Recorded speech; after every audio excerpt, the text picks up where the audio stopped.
মানুষজন আছে তাদেরকে নিরাপদে সরিয়ে আনা হচ্ছে। যে কোনো সময় হয়তো বা বাতাসের তীব্রতা বাড়তে পারে, সেই বিষয়ে আমি কথা বলেছি এখানকার আবহাওয়া অফিসের সাথে। তারা আমাদেরকে জানিয়েছেন সকাল নাগাদ এই যে ঘূর্ণিঝড়টি এটা আঘাত হানার সম্ভাবনা রয়েছে।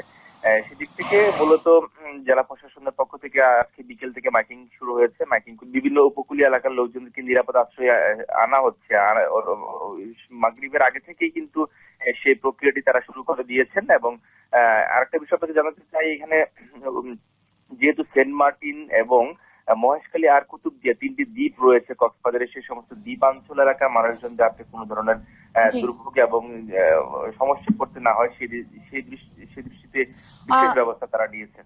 জি লিপু, আপনাকে অনেক ধন্যবাদ। কক্সবাজার থেকে ঘূর্ণিঝড় মোকাবেলার প্রস্তুতির চট্টগ্রাম বন্দর কর্তৃপক্ষ জানিয়েছে সকাল 10:30 থেকে বহির্নোঙর ও বন্দরের জেটিতে সব কার্যক্রম বন্ধ রাখা হয়েছে।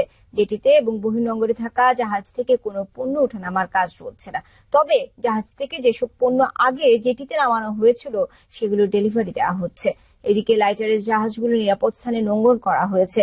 বন্দরের পাশাপাশি স্থানীয় ব্যবসায়ীরাও তাদের ব্যবসা প্রতিষ্ঠান বন্ধ করে দিয়েছেন। দোকানে থাকা জিনিসপত্র সরিয়ে নিচ্ছেন।